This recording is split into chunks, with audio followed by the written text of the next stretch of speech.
muchísimas gracias a todos y les dejo para empezar con Fabricio Mejía Madrid, a quien todos conocen, autor de también una novela, y que no tan novela, Nación TV, que ustedes también conocerán, y otras muchas obras que ya conocen. Gracias. Muchas gracias, Cristóbal, muchas gracias a la editorial, a Rafael Rodríguez Castañeda, a ustedes por venir y por aguantar esta pequeña tardanza que tuvimos. No sé qué está pasando en la feria del libro, pero la seguridad parece que estuviéramos a punto de, que todos fuéramos Lee Harvey Oswald y estuviéramos a punto de matar a Kennedy. Creo que es porque está Emilio Choifet. ¿Quién es ese, verdad? Sí, la fama se me midiera, en fin.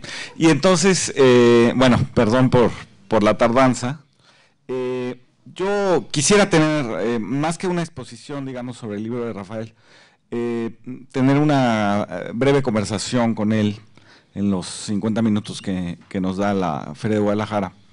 Yo conocí a Rafael hace ya algunos años, no en persona, no hablo en persona, sino por su libro Prensa Vendida. Después, por razones que solo son imputables a la irresponsabilidad de la revista Proceso, yo acabé trabajando ahí. Y entonces ahí conocí ya en persona a Rafael, y que siempre tiene como una especie de idea de que yo no solamente no como, no duermo y puedo ir a cualquier lugar, y que además no cobro, ¿no? Pero bueno, cosa que es a veces cierta. Y entonces ahí lo conocí como director, ya digamos en la nueva etapa de la revista Proceso. Ustedes ven que hay una etapa donde la fundación es vía don Julio Scherer, y después un interregno, y después la dirección de Rafael Rodríguez Castañeda. Y entonces ahí yo lo conocí. Y lo primero, digamos, que tendría yo que decir sobre este libro es que, como decía Cristóbal Pera, es un libro indispensable, ¿no? Muchas de las cosas que nos han pasado como país, como ciudadanos, no están del todo documentadas. Eso se debe, según yo, bueno, a que efectivamente una parte de la prensa estaba vendida y sigue vendida. Por supuesto, los medios electrónicos, ahí están. Por cierto, ¿alguien sabe, logramos la meta del Teletón? Y entonces estaban controlados los medios, muchos de los medios. Uno de los pocos medios que no estaba controlado era la revista Proceso, y sigue siendo, digamos, un referente de lo que no está controlado. Y entonces es indispensable porque una de las cosas que nos pasó como país y que nos pasó como ciudadanos fue la Guerra Sucia, que fue un episodio de la... ¿Es Televisa? Ah, no. Pensé que eras Loré de Mola. Que era un episodio, ahorita aprovecho, un saludo a Antonio Tolini, no, ya. Y entonces, que es un episodio, la Guerra Sucia, poco documentado, digamos, y enarbolado realmente, Rafael, y aquí vendría, digamos, una de las primeras observaciones, digamos, que yo te haría al libro. La primera que emprende, digamos, una campaña de documentación, de exhibición de la Guerra Sucia, pues es doña Rosario Ibarra de Piedra, que tú sacas el testimonio en tu libro, digamos, contra estas fuerzas especiales, estas brigadas especiales llamadas Brigadas Blancas, que en realidad era una brigada que combinaba policías con militares, detectives, gente de inteligencia, que se dedicaron a ejecutar ilegalmente a los opositores. Ejecutaban lo mismo a supuestos guerrilleros, que a líderes de movimientos sociales, que a amotinados, por ejemplo, en las cárceles, y fue impune, digamos, toda la actividad de esta brigada, que el Estado mexicano nunca reconoció, ¿no? Nunca dijo, sí, tuvimos una brigada de exterminio como la tuvo Pinochet, como la tuvo Videla en Argentina, como la tuvo Stroessner en Paraguay, como la tuvo Francisco Franco en España. En México jamás se reconoció. Y entonces, la primera observación que yo le haría a Rafael es esta. Un libro indispensable, por supuesto, porque compensa de alguna manera todas las injusticias que se han cometido en México, que no han quedado saldadas, porque somos vergonzosamente el único país de América Latina que no tuvo una comisión de la verdad. Y entonces este libro compensa de alguna manera esa falta de información, esa falta incluso de catarsis emocional de la injusticia mexicana. Y ese sería un primer comentario, Rafael. Gracias, antes que nada, a todos ustedes por estar aquí acompañándonos. Gracias a la editorial representada aquí por Cristóbal. Gracias, Fabricio. Y creo que una de las cosas que dijo al final de sus palabras, Fabricio, es puntual. México es un país que se ha distinguido, entre otras razones, por su carencia de memoria histórica, o bien la existencia de una memoria histórica a conveniencia del poder que ejerce, entre otros, el poder precisamente de conformar la narrativa de lo que sucede o no sucede o ha sucedido en nuestro país. Y uno de los episodios que lamentablemente han ido borrándose en la memoria de los mexicanos es precisamente el que, a pesar de muchas maneras de manipular las cosas para que aquello no se mantenga con cierta presencia, pues sigue siendo algo tan importante que ha llegado a conocerse como la guerra sucia mexicana. Guerra sucia, generalmente definimos aquellas etapas aciagas de las dictaduras del Cono Sur, que terminaban precisamente con la oposición de todo tipo a través de canales clandestinos, de grupos clandestinos, de cárceles clandestinas, y recurriendo pues a las ejecuciones sumarias y a las cárceles secretas, y por supuesto a lo habitual que era la tortura. La idea del libro se genera ya hace algunos años y es precisamente en ese sentido. Tratar de contribuir a que el país refresque su memoria respecto de aquello que, conforme pasan los años, va alejándose y, repito, enmarañándose en el olvido entreverado con la acción pública oficial de no mantener ningún tipo de presencia, pero también con la evolución propia de un país que ha cambiado sin duda mucho entre aquellos años finales de los 60, la década de los 70 y quizás hasta principios de los 80, en que era un país marcado rígidamente por el autoritarismo político que ejercía el PRI y que ejercía no solo desde el punto de vista político, sino policiaco.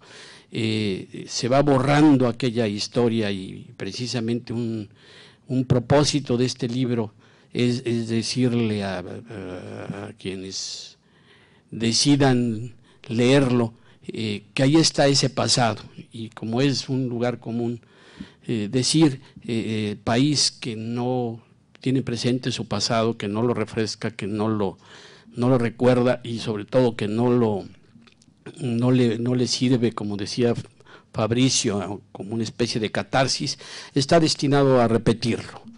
De alguna manera lo que el país vivió en los años pasados, en el sexenio de Felipe Calderón y aún en estos primeros meses del gobierno de Peña Nieto con el regreso del PRI a Los Pinos, pues no deja de evocar aquellas épocas sucias, porque sin duda una buena parte de la guerra contra el narcotráfico es o ha sido visible, pero hay otra parte soterrada, otra parte que, por ejemplo, nos hace presenciar el espectáculo espantoso, terrible, de las fosas comunes, de las que se rescatan todos los días algunos cuantos cadáveres que van sumando decenas. Y a mí me llama la atención que estos hechos que hasta hace algún tiempo estremecían a la sociedad, estremecían a la información, a los medios de comunicación atentos, ahora parecen ser algo de todos los días, algo que ni siquiera merece alguna atención particular en los periódicos o en los medios electrónicos. Un poco, repito, me evoca esta situación actual con aquella guerra sucia que acabó siendo rutinaria, que acabó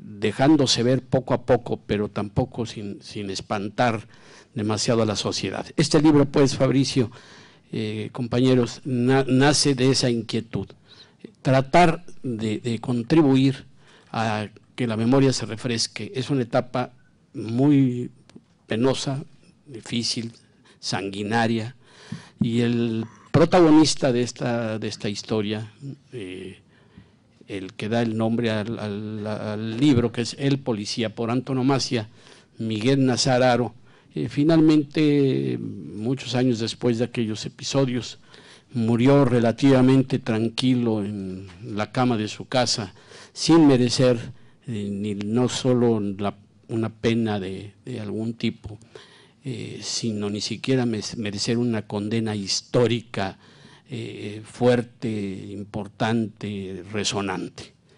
Eso sería mi primer comentario, Fabricio.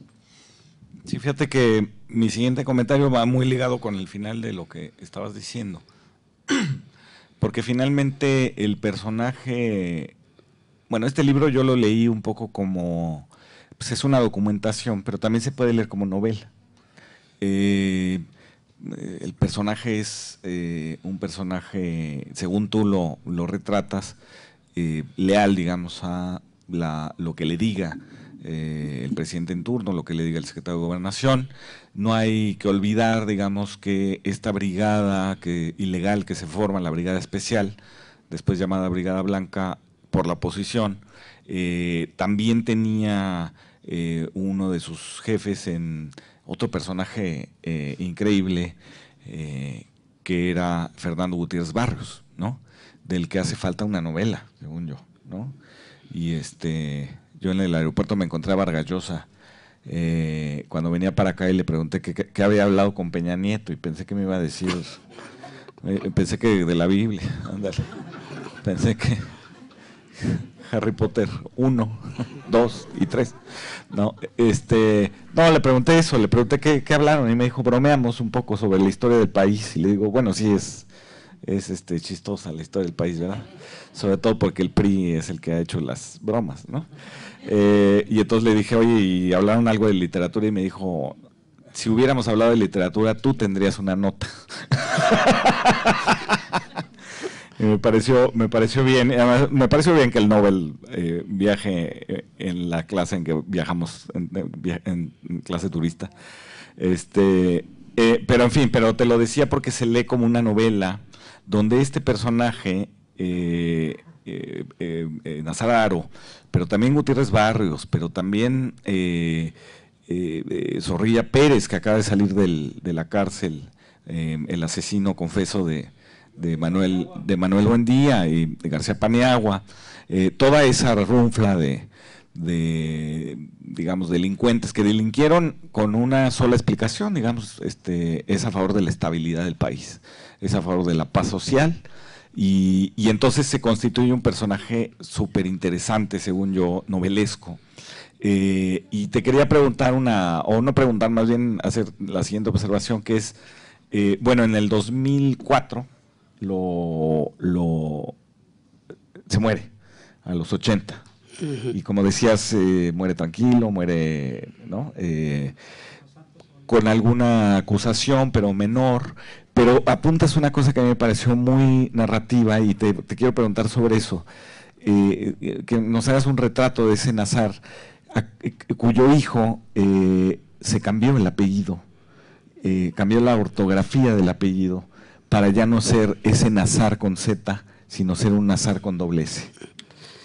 Exacto, sí, ciertamente cuando muere Nazar Haro hay obviamente una buena cantidad de esquelas en los periódicos sin distinción, indistintamente le asignan el apellido con S, con doble S o con Z, pero su hijo, que es un abogado penalista célebre y por cierto dicen que muy exitoso, su hijo se firma como José Luis Nazar con doble S, en tanto su padre, tanto su correspondencia personal como los documentos que llegó a firmar, que no firmaba demasiados, siempre lo hacía con la Z original.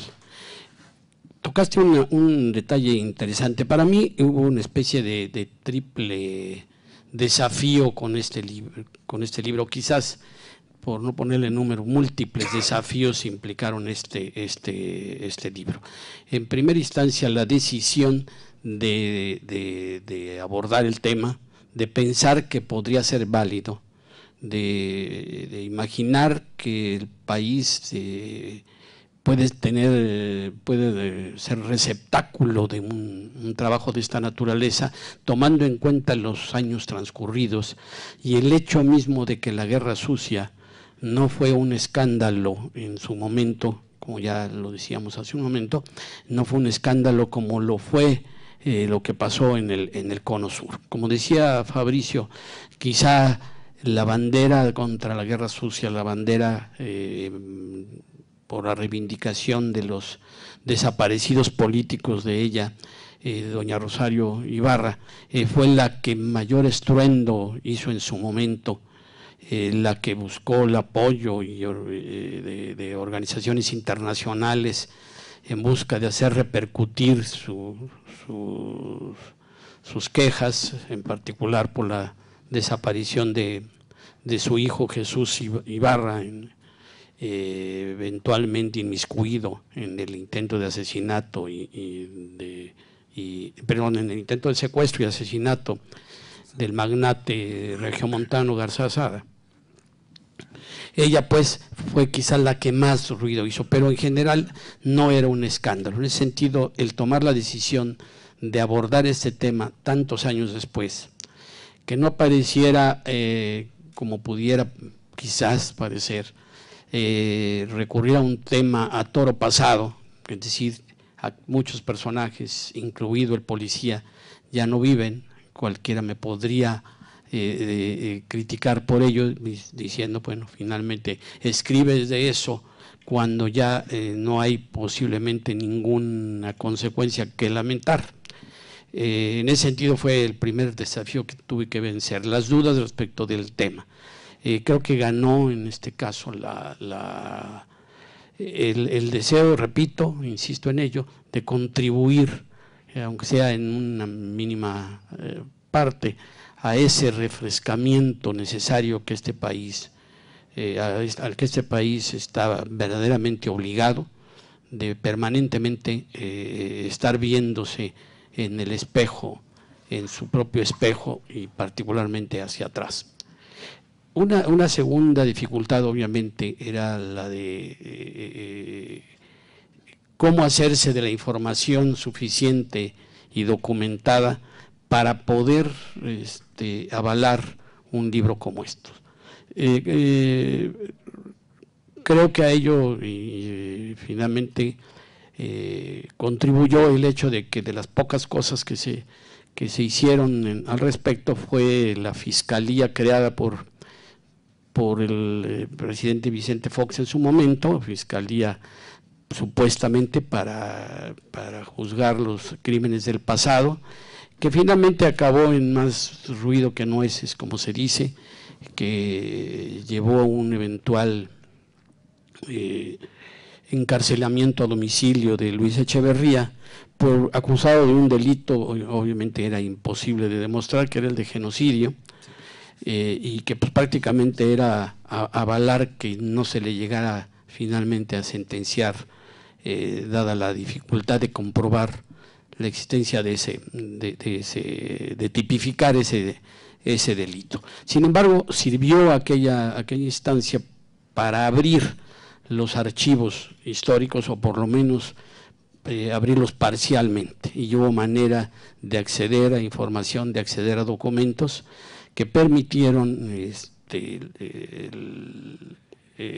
obtener información suficiente, por lo menos para evocar el tema. Otra instancia que había que resolver es, la guerra sucia fue prolongada en el tiempo, confusa y difusa a veces. Por ella pasaron, como ya decía Fabricio, personajes célebres, pues de hecho desde los presidentes mismos, sus secretarios de gobernación, los subsecretarios, los directores de la Policía Federal de Seguridad que se desempeñaron a lo largo de ese tiempo. Todos ellos son protagonistas de este fenómeno. La decisión fue enfocar en lo que yo creo que es el prototipo, el personaje que refleja en sí mismo y en su historia, en cómo se fue desarrollando su carrera policíaca, refleja todo aquello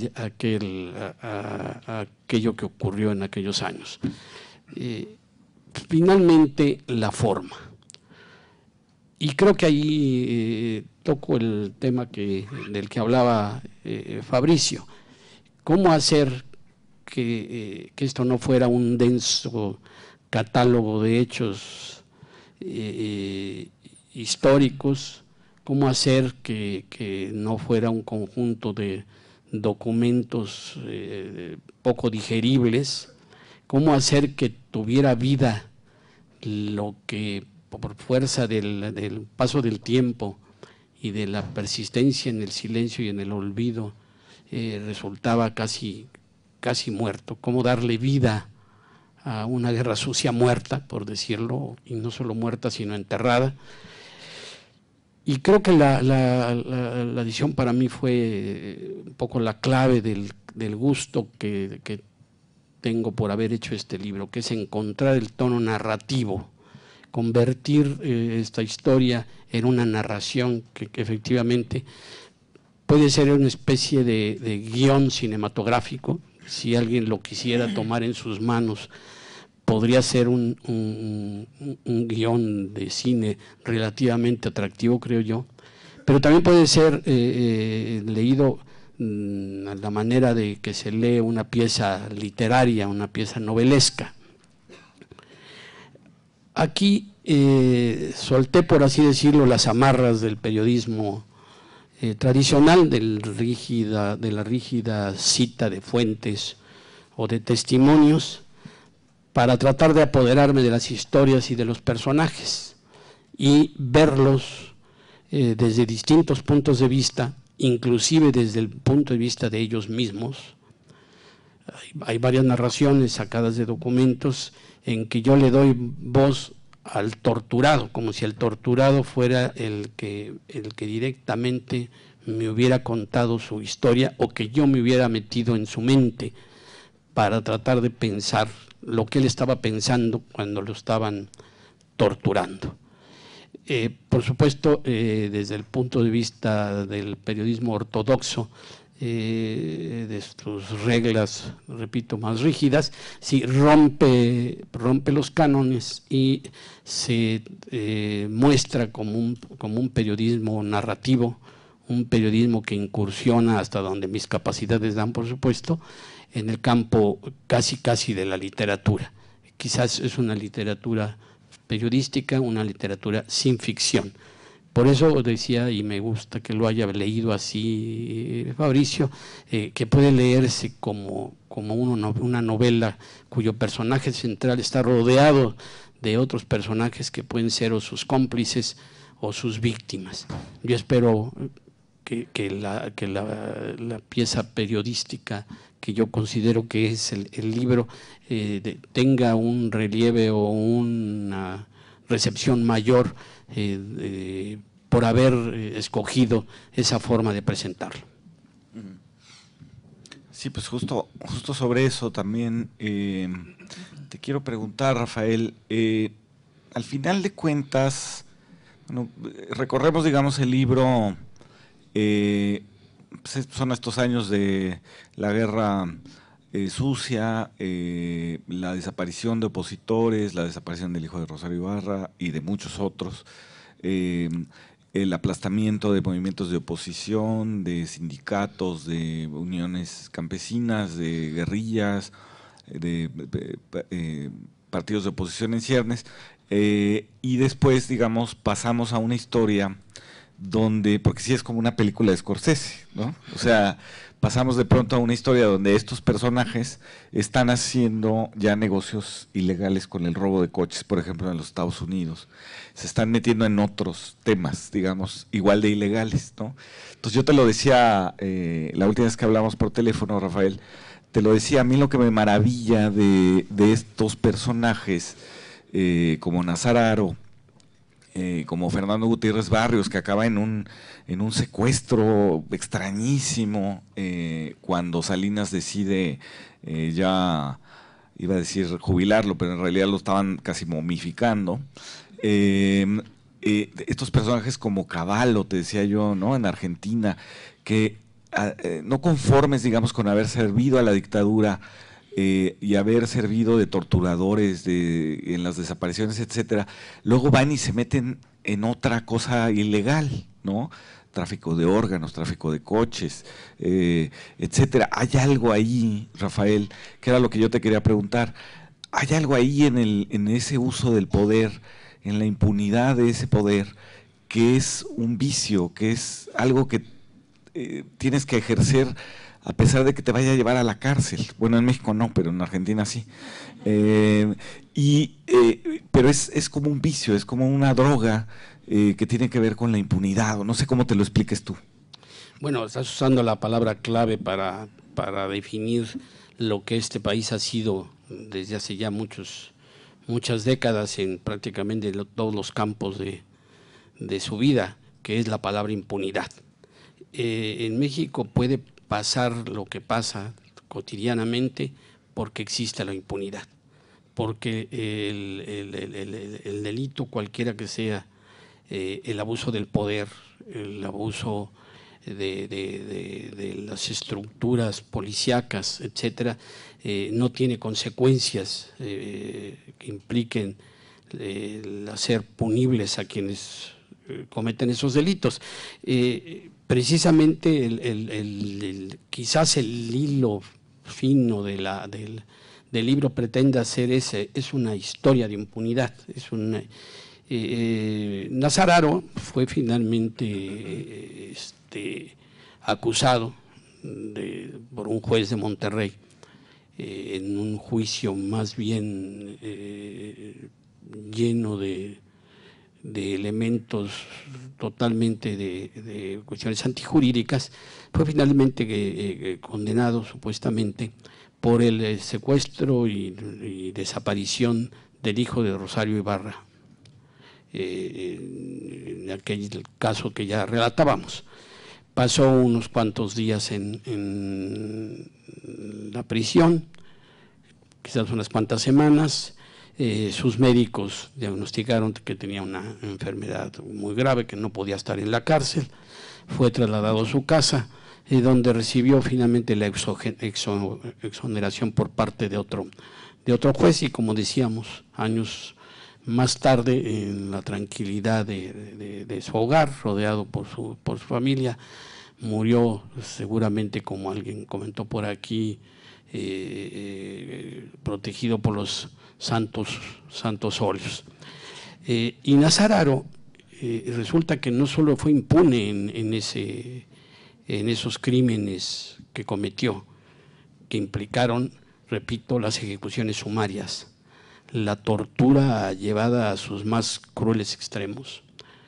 Era una prácticamente una especie de segunda personalidad de Nazar Haro, el ser torturador. Era un torturador físico y mental, era un hombre que conocía muy bien la psicología humana y particularmente se dedicó a conocer la psicología de los guerrilleros o de los presuntos guerrilleros conformados por la ideología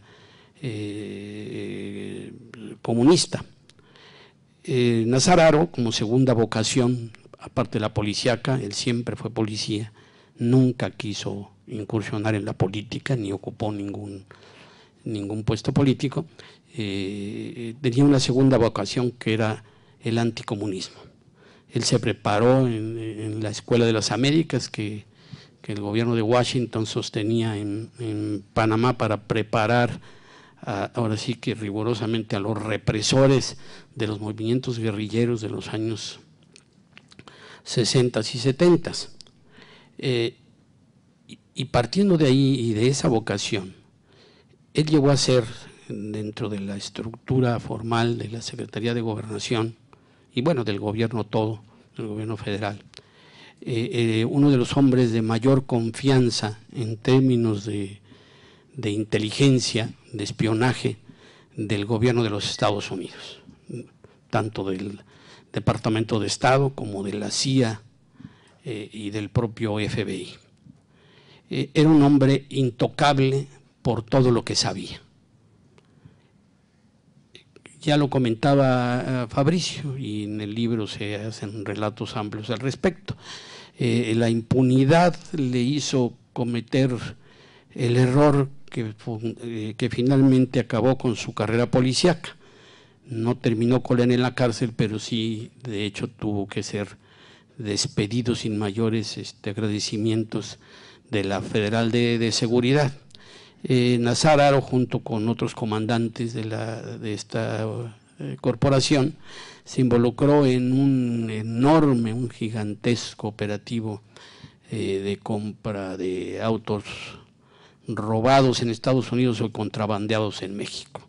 Autos de lujo, camionetas espectaculares, camionetas de estilo van, etcétera, de las cuales pasaron cientos de camionetas de México, de Estados Unidos a México, previamente robadas en territorio estadounidense.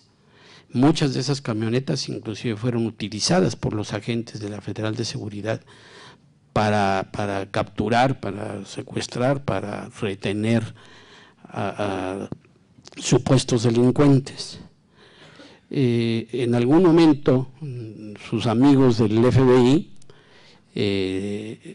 pues empezaron a investigar el caso porque era escandaloso por la cantidad y el monto que significaba ese robo contrabando. Pues le echaron el ojo a Nazar Haro porque la investigación no se quedó ni en los robacoches estadounidenses ni en los eventuales compradores en México de líneas menores de la Policía Federal. Fueron escarbando hasta llegar a Nazar Haro. Nazar Haro fue acusado formalmente en una corte de Estados Unidos, precisamente en una investigación dirigida por un fiscal que utilizó información particularmente elaborada por el FBI, sus amigos del FBI. El asunto llegó a un nivel tal que el fiscal que llevó a cabo esta investigación fue despedido por la Casa Blanca porque había tocado a una pieza importante, decisiva, del aparato de inteligencia estadounidense. Nazar Haro acudió inclusive a la corte de San Diego, fue detenido durante algunas horas ahí y le dieron una fianza, después se escapó y a partir de entonces fue prófugo de la justicia de Estados Unidos, un prófugo que definitivamente no era perseguible. Poco a poco el propio aparato de justicia estadounidense fue dejando en el olvido un caso, se quedó en calidad de prófugo y digamos que fue un poco en ese campo de la impunidad. Precisamente lo importante que era Nazararo le hizo poder hacer ese operativo de contrabando de automóviles y quedar impune. Quedó marcado, repito, y no fue enjuiciado ni allá ni aquí, aunque sí, finalmente el gobierno de la Madrid decidió despedirlo como director de la Federal de Seguridad. Tenía yo una pregunta para Rafael Rodríguez Castañeda. El subtítulo del libro, que fue, como siempre, y además siendo el editor que es, pues él insistió en perseguía, torturaba y mataba. A mí me sorprendió y me gustó, pero me pareció muy sorprendente. Y después, leyendo el libro, hay un momento en que Rafael reproduce una entrevista que le hacen a Nazararo en el 86, una vez, todavía está en arresto de domiciliario, y para el Universal y le preguntan por qué habla de guerra, y le preguntan sobre pues, su situación, y él responde: ¿por qué hablan de guerra sucia? Sucio el que te secuestra, el que te mata, sucio el terrorista, sucio el que mata al policía para robarle el arma. ¿Dónde está el arma? ¿Dónde están los derechos humanos de los policías muertos? En una perversión impresionante, ¿no? Que no puede uno creer. Pero después dice, y además así tienen un poco una sensación del libro. Me escogieron a mí sin ninguna base. En lo único que se basan es en manifestaciones de personas con ideas extrañas a las nuestras, a nuestra ideología, que dicen que los martirizaba, que los golpeaba. No es cierto. No hice nada en el pasado que no fuera mi obligación hacer. Yo no maté, yo no torturé, yo investigué, localicé a los culpables y los metí a la cárcel. Y me dio la impresión cuando leí esto que en ese subtítulo estabas rebatiendo precisamente de una manera contundente esas propias palabras de Nazararo cuando decía yo no maté, yo no torturé, ¿no? Perseguía, torturaba y mataba. Y mi reflexión final es en esa autoexculpación que hace Nazararo, veo unos reflejos de Eichmann, y recuerdo el libro de Hannah Arendt, ¿no? Eichmann en Jerusalén, en el que pues, lo tituló La banalidad del mal, ¿no? El burócrata, el que se escuda en la burocracia, en le me han dicho que haga para cometer los mayores horrores, ¿no? Sí, realmente no solo era la obediencia obligada lo que argumentaba Nazararo, sino él decía que la seguridad del Estado, la seguridad de la sociedad a cuya protección lo habían asignado, exigía una determinación brutal en ese sentido. Hay un par de epígrafes que pongo en el libro, que son citas de él, que lo reflejan en todo lo que él significaba y significó. En algún momento dijo: cuando está de por medio la seguridad del Estado, no hay constituciones ni leyes que valgan una chingada. En otra ocasión dijo: han hecho de mis acciones una novela, un mito. Todos me atacan porque les conozco la cola a todos. Este era Nazararo. Pues muchas gracias. Yo daría aquí por terminada esta parte, digamos. Habría 4 minutos para preguntas y las voy a ocupar yo. Me voy a tirar un rollo ahorita. No es cierto.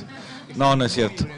Vamos a pasar el micrófono rápidamente. Yo creo que todas juntas y tú contestas en bola, digamos, ¿no? Lo hacemos de manera breve. ¿Qué tal? Darwin Franco, periodista local. Una de las cosas interesantes que es cómo traer el pasado al presente, y yo preguntaba cuál es tu percepción de este tipo de policías que siguen presente. Aquí en Jalisco tenemos un fiscal que representa el mismo perfil o muy similar al que hablabas, ¿no? Este perfil del policía no parece acabar, ¿no?, en un México actual.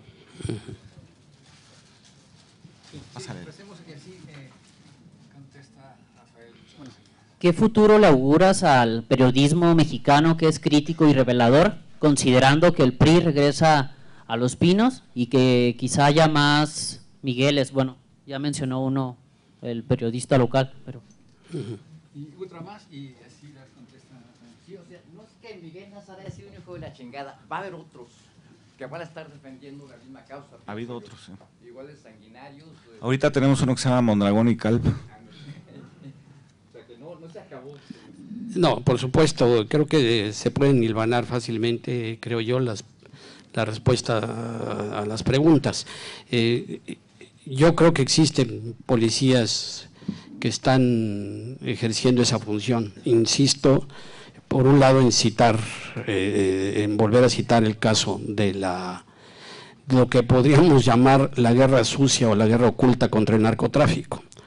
Hay testimonios importantes de cómo durante los años álgidos del gobierno de Calderón, pues los soldados que capturaban a sicarios o a narcotraficantes de todos los niveles, pues tenían la opción de entregarlos vivos o enterrarlos en fosas comunes.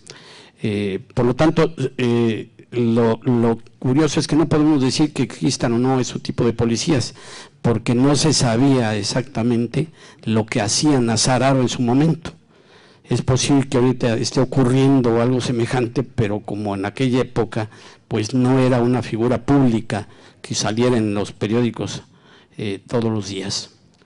Y bueno, en el caso de compañero, por supuesto, Nazar Haro, repito,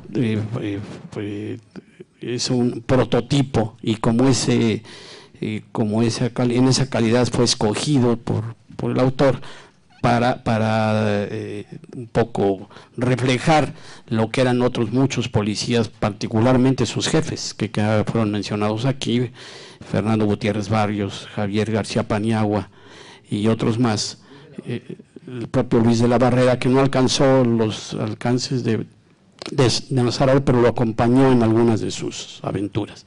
Y finalmente el futuro del periodismo crítico, pues lo estamos viendo. El periodismo crítico en México creo que se expresa en mínimas instancias. Creo que el periodismo, el PRI, contrariamente al PAN, el PRI sí sabe cómo hacerlo, ha cooptado de muchas maneras voces eventualmente críticas, y creo que la capacidad que tengamos aquellos que creamos en el periodismo como una posición clara, confrontada con el poder, cualquiera que sea, pues solo queda resistir las andanadas que no solo provienen del poder, sino con frecuencia con mayor beligerancia por parte de los colegas cooptados. Muchísimas gracias a todos por su presencia. Yo creo que vas a firmar en el stand de Random, ¿no? Va a firmar sus libros en el stand de Penguin Random House, de modo que si pueden acercarse, Rafael va a estar allí firmando. Gracias.